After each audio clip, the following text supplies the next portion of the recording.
They did it. Those mad lads over in Netflix did it. They finally created a great live action anime adaptation. And of course, we're talking about One Piece. Guys, the live action Netflix adaptation of One Piece surpassed all expectations. I know that the bar was low for anime adaptations, given, previous versions of it, Cowboy Bebop. There were some good ones. I didn't mind the JoJo Part 4 live action adaptation, but for the most part, they were all mid. They were all ass. But the curse has finally been broken, and I feel like anything is possible, which is kind of the theme of the One Piece live action adaptation. Just having the resolve to push through and still believe in your dreams, which I loved. So let's get into it. This is a spoiler-free review. We're not going to go into any massive spoilers. I just want you to know, have a heads up and know that this is actually worth watching. So, the live-action adaptation of One Piece stars an amazing cast that they were cherry-picked, and I knew that they were out there. I knew the Straw Hats were out there, and I think they were found. I really, truly believe they found the best actors to portray each one of these characters. For example, Iñaki Udoy as Luffy. He right now is the pride and joy of all Mexican One Piece fans, including myself, because he just killed the role and he just embodies the Luffy energy. So much so that Oda Sensei picked him personally because he made him laugh. And on YouTube, if you go check it out, there's a lot of videos of Iñaki Udoy, all the interviews and everything. But the one that really warms my heart is him meeting Oda Sensei, because, here we have the legendary mangaka Oda Sensei meeting his creation come to life. And there's a language barrier there, but they still kind of understand each other. It's just the language of creativity, imagination, and just childhood wonder that they both speak so well. So, Iñaki Udoy absolutely embodies Luffy. Then the first mate, Rowanoa Zoro, Mackenzie? Amazing. He killed his performance. He absolutely embodies Zoro. He did seem like he was a little bored throughout the entire thing, but I know he wasn't. I know his heart was there. I just think I was imagining like the gruffness that comes from Chris Sabat's voice as the guy who voices Piccolo, All Might, Vegeta, all of these legendary voices, but he has a deeper voice when he plays Zoro that the actor playing Zoro just did not have. But so he sounded a little more bored as opposed to, more badass and gruff and gritty.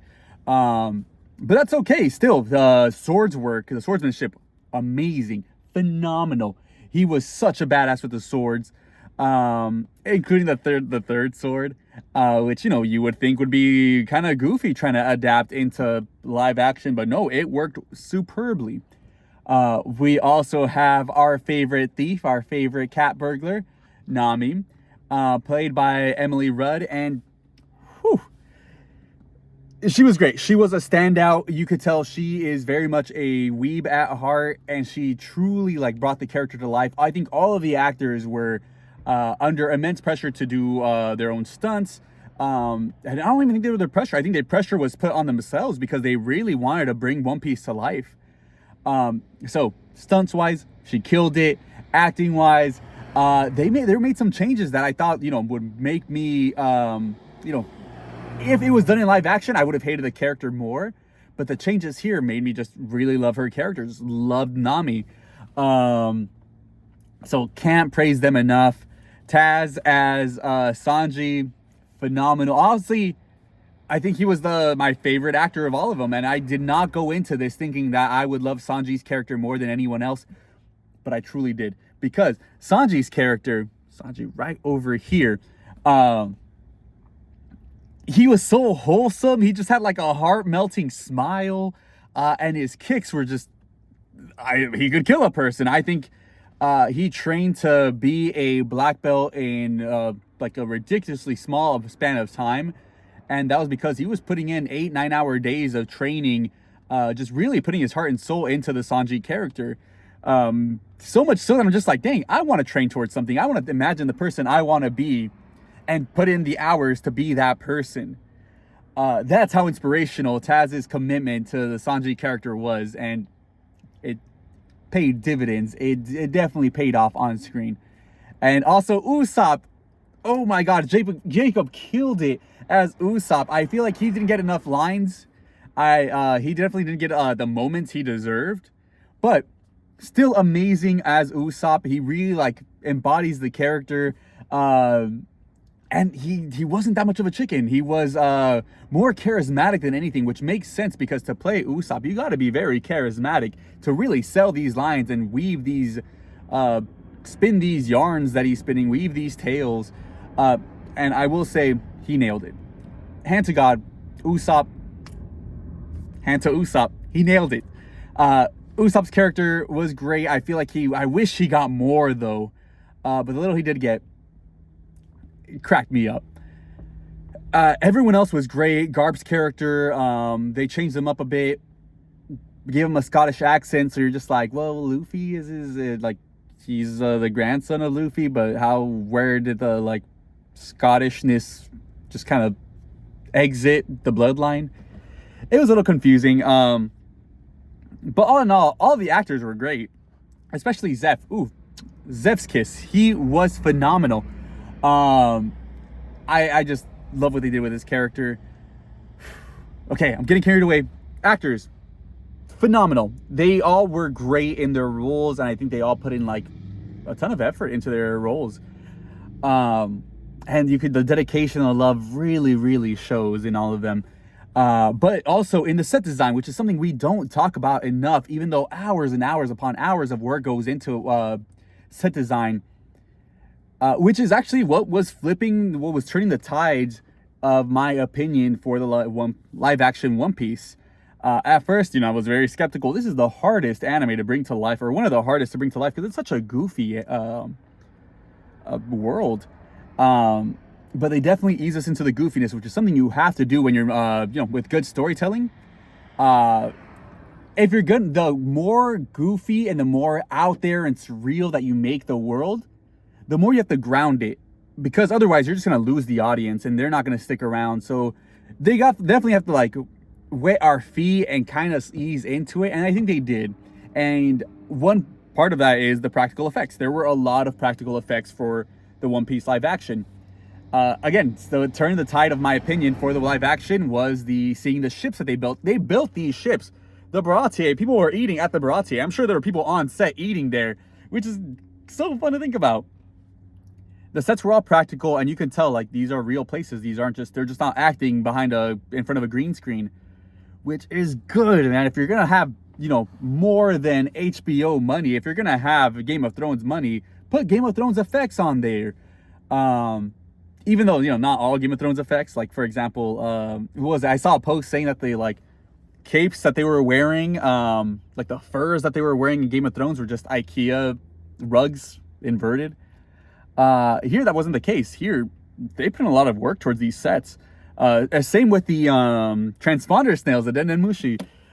Cracked me up. They were so cute. No, okay, cute wasn't the right word for it.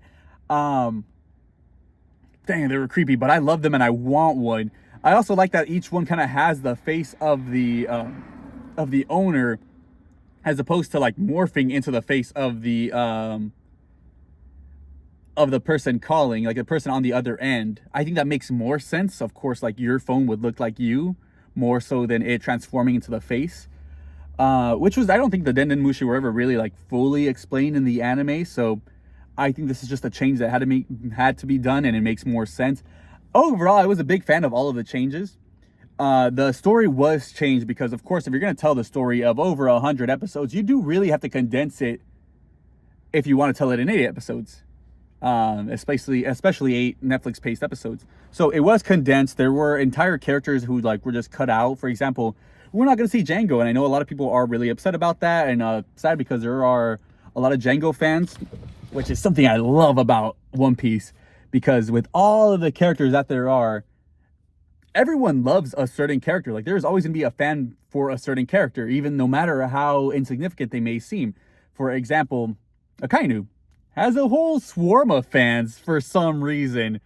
But for every character, there is a fan, just like for every Pokemon. Every Pokemon is someone's favorite Pokemon. Here in One Piece, every character is someone's favorite character. But unfortunately, in the live action, we have to cut some of them out, so we're not going to see all of them, which is a shame. Django, no Django, but what they did with the Black Cat pirates works pretty well. There are a lot of characters that were actually improved upon, surprisingly, such as Helmeppo is a new fan favorite, and I'm sure him and his cheeks have just been plastered all over the internet. Overall, big fan of all the changes, big fan of the cast, big fan of the setting, the world, even the changes that they have to make to the story, I think were well worth it.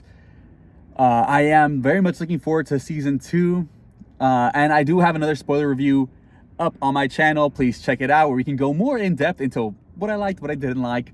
But please know, just as a spoiler for that other one, a spoiler for the spoiler talk, one thing I didn't like is they spoon feed the audience everything, because when you condense it, you kind of have to speed through the story faster.